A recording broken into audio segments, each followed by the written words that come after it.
I finally solved Help Wanted 2, but not only that. In making this theory, I know what the game after Secret of the Mimic is going to be about. I'm not kidding. Slices, put on your aprons, and let's bake ourselves a theory. Help Wanted 2 as a game is simple and confusing. A lot of us understood the majority of about it upon release, because on the surface, the overarching story is fairly straightforward, so much so that most FNAF fans agree as to what's going on. And FNAF fans agreeing is a big ask. A worker at the Pizzaplex, likely Cassie's dad, is slowly being corrupted by the Vanny mask while working at the Pizzaplex. But while the premise is simple enough, the more questions you start asking, the more confusing the game gets. When exactly is this game taking place, as we see points before and after Security Breach? What is the goal of Glitchtrap in this game? How do we visit Sister Location and Fall Fest if we're at the Pizzaplex? What is actually going on in Help Wanted 2? Well, to understand the performance, we need to meet the Puppet Master, who's behind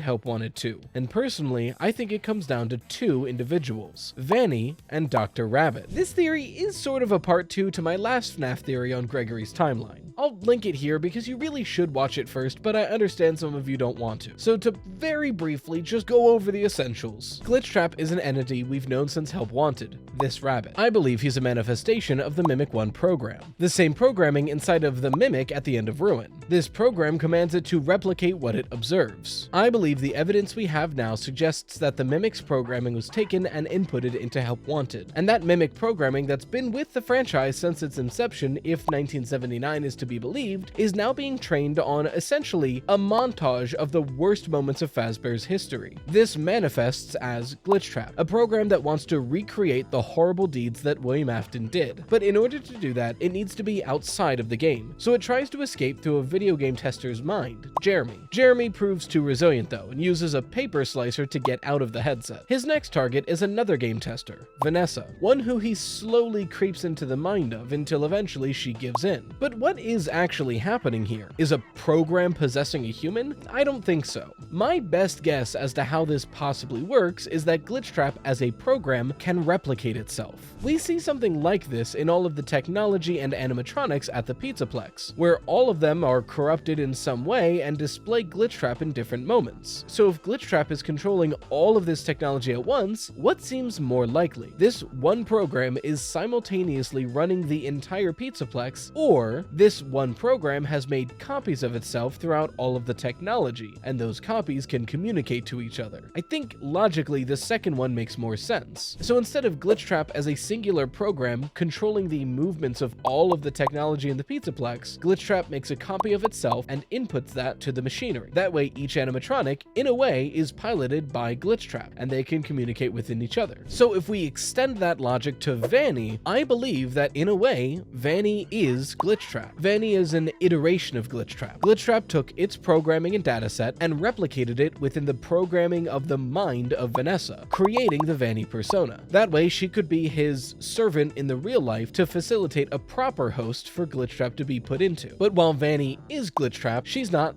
the Glitchtrap, or as I'll refer to make things easier, Glitchtrap Prime. You following so far? Because Vanny also needed help. She was busy doing the experiments to create a host that Glitchtrap could enter, so she needed someone to conceal those experiments and protect herself. I believe she used the Vanny mask to slowly corrupt the mind of Gregory, a boy who was obsessed with the arcades at the Pizzaplex until eventually his mind was taken over as well, Glitchtrap iterating inside of it, creating the Dr. Rabbit persona, the one that we see in the Tales from the Pizzaplex story GGY. Again, all of this is in the last FNAF theory, but TLDR, I believe that Vanny and Dr. Rabbit are iterations of Glitchtrap that exist within their hosts, Vanessa and Gregory. But by the end of Security Breach, both Dr. Rabbit and Vanny were removed from their hosts. But since in B7-2 we get evidence that even though a persona can be removed from its host, it doesn't destroy the persona. That persona then just seeks a new host. So using that logic, Vanny and Dr. Rabbit are not gone. They are just in search of a new host. But how do we get to into Help Wanted 2 from here? Well, we have to look at the beginning of Security Breach, as Help Wanted 2 likely takes place around the same time as Security Breach. Security Breach starts when Glamrock Freddy glitches out on stage and does a safe boot, which incidentally frees him from Glitchtrap's control. And seemingly with the evidence we have and based on my last FNAF theory, at the same time, Gregory is freed from Glitchtrap's control, the Dr. Rabbit persona being removed from his psyche. But what was that inciting incident that caused all of this? Well, like I mentioned in the last FNAF theory, we know from Ruin that Cassie's father worked at the Pizzaplex, loved the Fazbear franchise, and knew what was going on to some extent, because he seemed to know what happened to Glamrock Bonnie, but wouldn't tell Cassie. So a lot of us assumed that he was the one looking into the Pizzaplex, which leads to Help Wanted 2. So knowing that game takes place at the FNAF 6 pizzeria, and knowing that in Security Breach, the good Vanny ending means that if you beat the arcade game linked to a persona, you free the person from that persona, as we see with Princess Quest 3, a timeline starts to form. Especially considering that a Balloon World arcade machine exists in the FNAF 6 pizzeria, and if you visit it in Security Breach, it's already beaten. I'm proposing that the beginning of Help Wanted 2 is Cassie's dad, who has been looking into the weirdness surrounding the Pizzaplex, and winds up at the FNAF 6 pizzeria using his Vanny mask. And when inside, he comes across the Balloon World arcade machine. Other employees have been noting how the arcade machines are starting to act erratically, so finding one this far off the beaten path must mean something, so he decides to beat it. And in doing so, Gregory is suddenly freed from Dr. Rabbit. That starts Security Breach, but that's not where Cassie's dad's story ends. He's still in the FNAF 6 pizzeria looking around and trying to figure out what's going on. Well, Dr. Rabbit needs a new host, and having Glitchtrap's dataset, it knows that it needs to slowly win over the mind of its victim before taking it over. So I believe Dr. Rabbit leads Cassie's dad into using the Vanny mask more and more by posing as Helpi. Now, I hear you. Why Helpi? I was recently on a live-streamed podcast hosted by T-Dreads with a whole bunch of FNAF content creators. Like, literally, too many to directly say, but I'll link the podcast right here. We talked about a whole bunch of different FNAF things, but while we were talking about the Candy Cadet stories,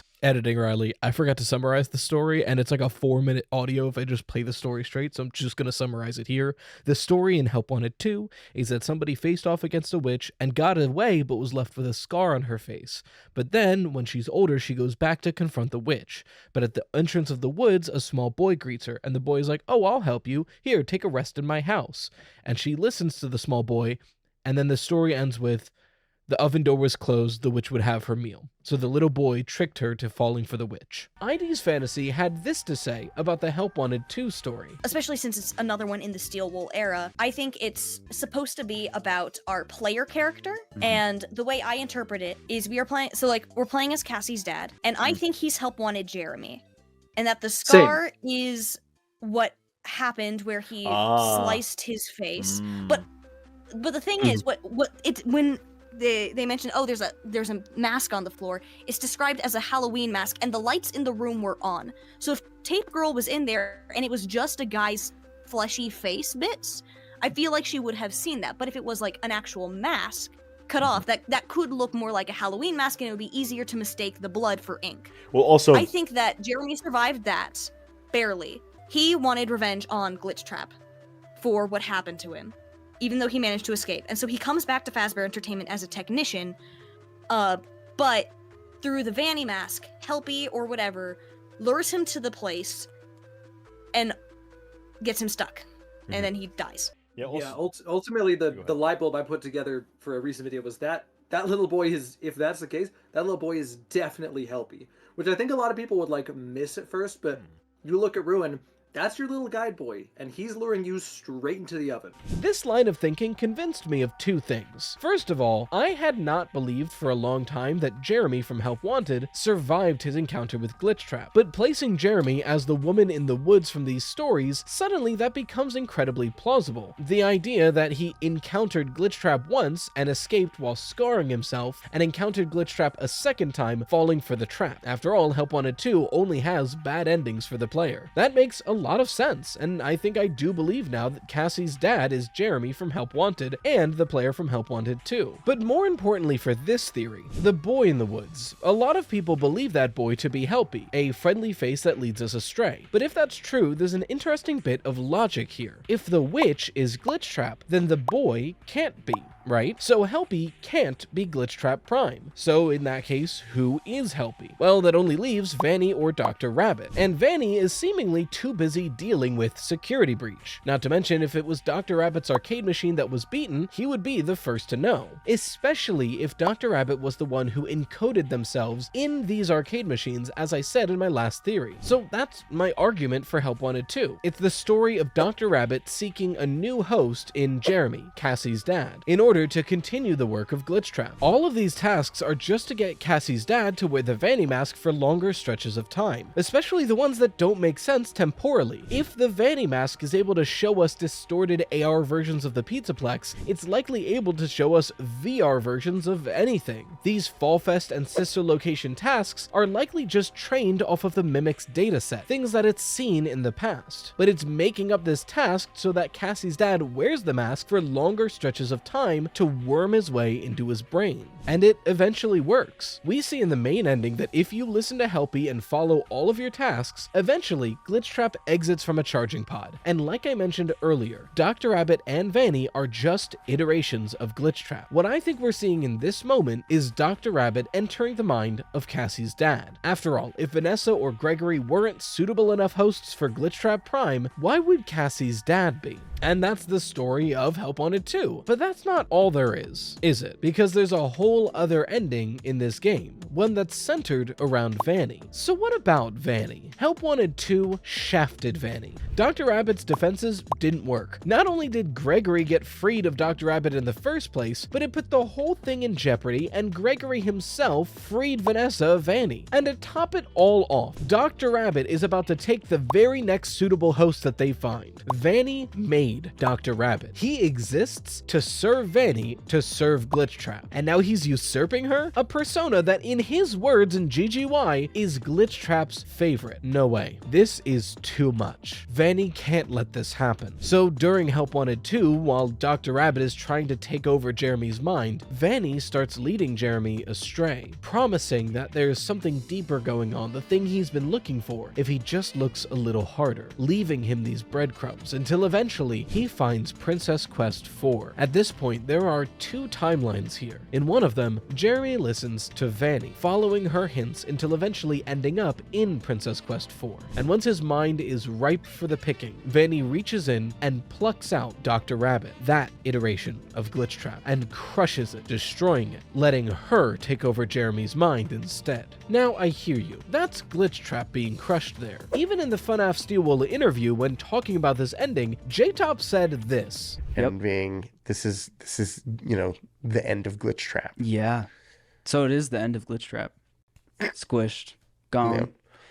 Bye-bye. Bye-bye. And I've been really thinking about that. At the time this interview came out, Help Wanted 2 was the most recent FNAF game. And if this were true, and J-Top is just saying what the ending means, this would be unprecedented. This would be the first time in FNAF history that someone who worked on these games came out in an official Scott-approved forum and said, oh, here's exactly what this ending means. So I thought that was unlikely. But at the same time, I don't think he's lying, because that would be equally unprecedented. The lore is hard enough to solve. The last thing we need, and I think Scott understands this, is someone officially coming down and just lying, because that would mess with so much. But now, I'm thinking that J-Top wasn't lying, he wasn't telling the full truth. Dr. Rabbit and Vanny are iterations of Glitchtrap. In a way, they are Glitchtrap. So if Dr. Rabbit is the one dying in this ending, then J-Top didn't lie at all. That's the end of Glitchtrap, that specific iteration of Glitchtrap. Glitchtrap Prime is still safe waiting for his suitable host. All the same, I don't think this ending is the canon one. After all, the other ending is what leads us to the beginning of Ruin, something we know does happen. And in that ending, Jeremy listens to Dr. Rabbit and Dr. Rabbit enters Jeremy's mind. But that's not the full ending cutscene, is it? We see Glitchtrap begin to emerge from the pod, but suddenly we cut to Jeremy being attacked by a bunch of staff bots, and then the game just ends. And suddenly after, we're looking for a new host in Cassie. If the process worked, wouldn't Jeremy already be the host? Why would they even need Cassie? What exactly is happening here? Well, if you remember the story B72 from Tales from the Pizzaplex, not only does it teach us that personas can be removed from their host without being destroyed, it also tells us how they can be destroyed. In the ending of that story, the main character's grandmother accepts that persona and its mechanics, letting it possess her, because once it does, she dies, and she wants to take it with her. We learn that if you kill the host while the persona is still in that host's mind, it kills them both. This taking of center stage by Dr. Rabbit is too much for Vanny. Vanny is Glitchtrap's #1 assistant, always has been and always will be. So once Dr. Rabbit entered Jeremy's mind, claiming this new host to continue Glitchtrap's legacy, Vanny did what Vanny does best, and what Vanny has done throughout the entirety of Security Breach. She sent the staff bots after him. Disassemble Freddy.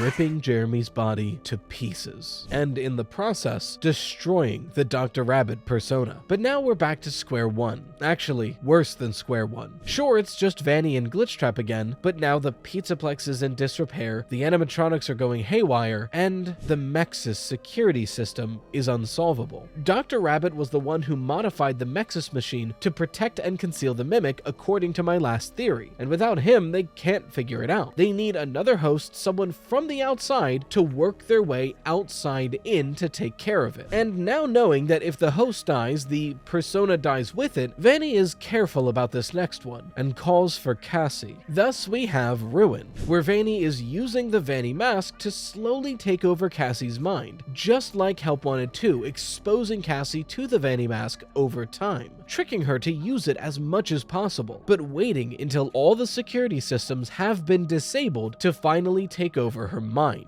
Once Mexis is fully shut down and the Mimic is freed, then Vanny steps in, giving Cassie's consciousness this fake scene of bliss and happiness so she can take the reins. And then Vanny goes to work, freeing Glitchtrap's new host, the Mimic. But I'm not done yet. We just explained Help Wanted 2 and Ruin, but I said we'd predict the next game after Secret of the Mimic, and that I will. Well, technically I already have, because it just kind of goes back to what I've been saying for a while now. I think this theory really goes along with it, that now we have Glitchtrap in the Mimic, who can be any animatronic, and Vanny in Cassie. That duo can continue William Afton's legacy, where the Mimic is able to kill the children and do these remnant experiments, while Cassie is the bait, a child who can go to other children and be like, hey, do you want to go backstage and meet the animatronics personally? I know a secret. And since Gregory, Vanessa, and Freddy's Head are the only people who could possibly know about this at this point, they're the ones who feel it their duty to go and stop it. But we'll have to see if that's at all accurate when we get a trailer for this game way long after Secret of the Mimic comes out. I want to apologize. This is possibly one of my most lore-dense FNAF theories I've ever made, and I had to assume you guys knew a lot of in-depth stuff, especially just my theories in general, specifically mine. Typically, my job as a FNAF theorist is to make a palatable version of theories so that anyone, even casual fans, can easily understand these videos. But frankly, this theory is so entrenched upon theory after theory and speculation built off of other speculation that if I broke it down so everything was fully explained so that any casual fan could enjoy it, it'd be like 50 minutes long, and I don't have time to do that. So unfortunately, I made this in a way where it's probably only palatable to the very intensely dedicated FNAF fans out there. So this one's for you, and I do apologize for any casual fans I've lost along the way. And I don't mean casual as an insult. If anything, this is just an example that myself and the like need to touch more grass. But if you want a more readily accessible theory that's still pretty intense, might I recommend this one. But truthfully, if you consider yourself more of a casual fan, let me know in the comments if this was understandable at all.